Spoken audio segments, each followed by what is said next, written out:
Welcome back to the channel. Today we're diving into a powerful concept that can transform how you interact with the world around you: the power of not reacting. This is not just about staying calm, it's about harnessing your emotions influenced by profound Buddhist teachings.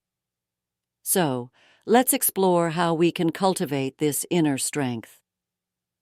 In today's fast-paced world, the ability to control our emotions and the power of not reacting can profoundly transform our lives. Many of us find ourselves reacting impulsively in stressful situations, often leading to misunderstandings and regrets. Today we're exploring the power of not reacting, how to control your emotions through Buddhist teachings. By delving into these teachings, we can learn to harness our emotions, creating a more peaceful and compassionate existence. To begin with, it's essential to understand the distinction between reacting and responding. When we react, we often do so impulsively, driven by our immediate emotional responses. This type of reaction can lead to rash decisions or hurtful comments. For instance, think about a time when you felt angry or hurt, perhaps during a heated argument with a friend or a frustrating encounter at work.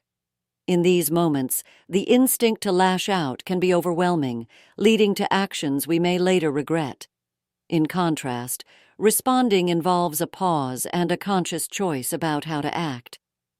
This mindful approach allows us to consider the situation from multiple angles, taking into account our feelings as well as those of others involved.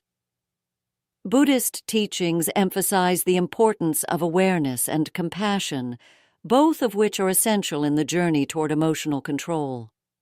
The Buddha described our emotions as clouds passing through the sky, transient and ever-changing.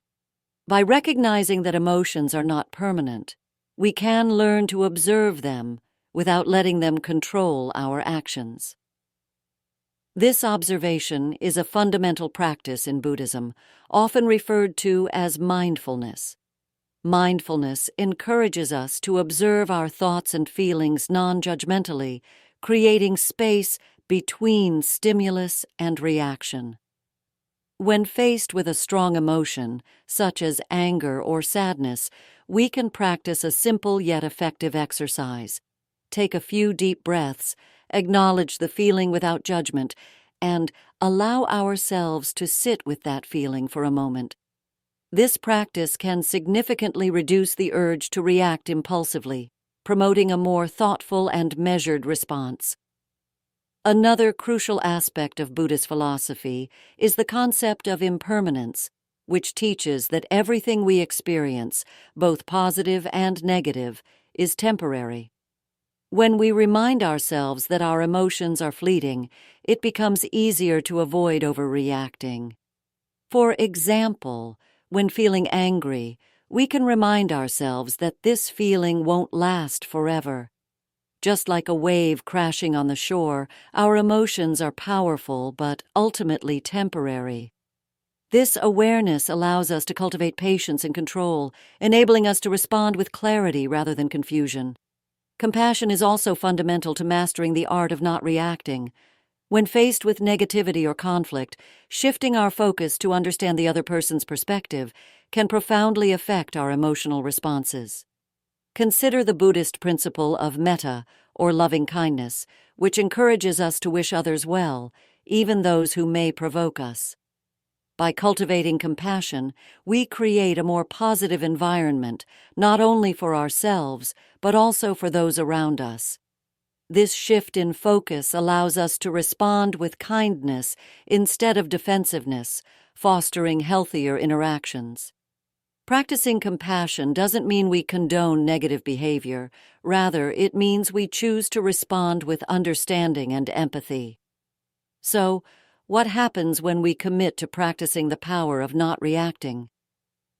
The impact can be transformative. Many people report experiencing a greater sense of inner peace as they learn to control their emotional responses.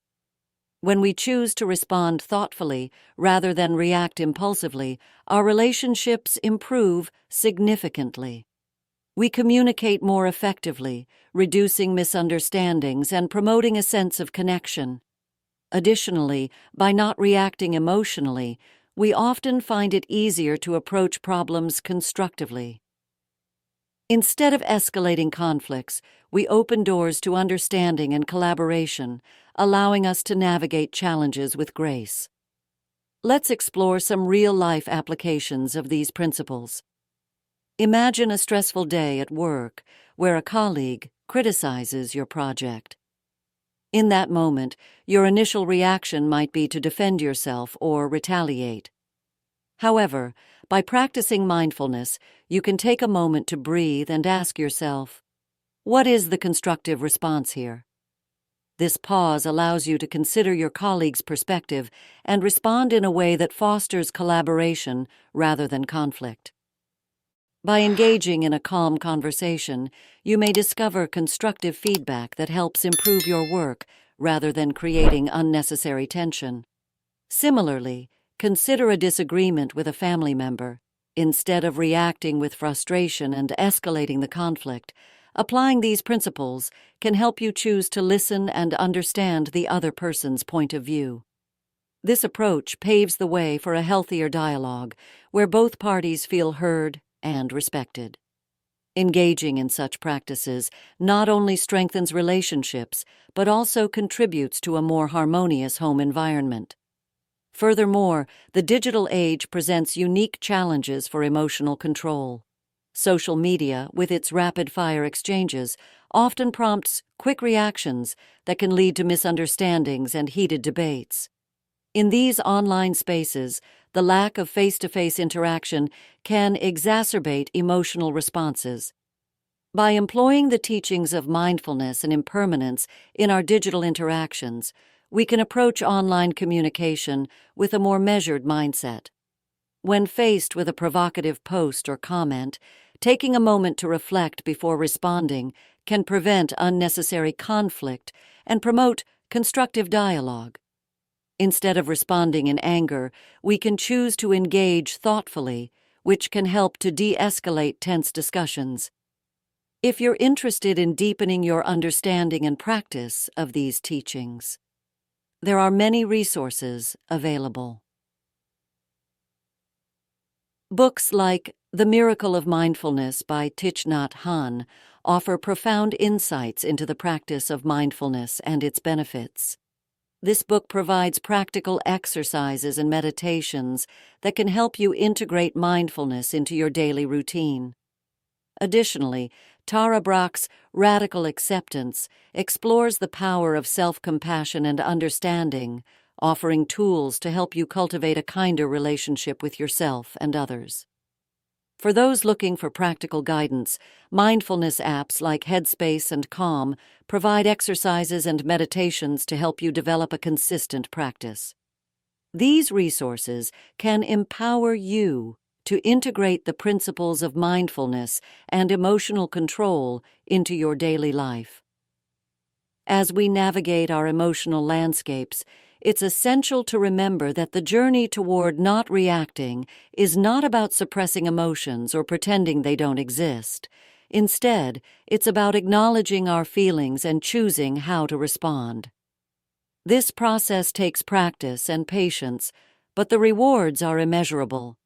By embracing the teachings of Buddhism and committing to mindfulness, we can cultivate a more peaceful and compassionate life. It's about developing a deeper understanding of ourselves and our emotions, recognizing that we have the power to shape our responses rather than being shaped by them. In addition to personal growth, practicing the power of not reacting can lead to broader societal changes. When individuals within a community adopt these principles, the collective emotional climate can shift. Imagine a workplace where employees practice mindful communication, fostering an atmosphere of collaboration rather than competition. Or consider a community where compassion is prioritized, leading to more constructive interactions and a stronger sense of belonging. By modeling these behaviors, we can inspire others to follow suit, creating a ripple effect that promotes peace and understanding in our surroundings. In conclusion, the power of not reacting lies in our ability to create awareness and practice emotional control. By understanding the distinction between reacting and responding, embracing the impermanence of emotions, and practicing compassion, we can transform our interactions with ourselves and others. The journey may be challenging, but with dedication and mindfulness, we can learn to navigate life's ups and downs with grace and clarity. As we cultivate this inner strength, we not only enhance our well-being, but also contribute to a more harmonious world. Thank you for joining me today as we explored this powerful topic. If you found this video helpful, please like, subscribe, and share it with anyone who might benefit from these teachings. Until next time, take care and keep practicing mindfulness.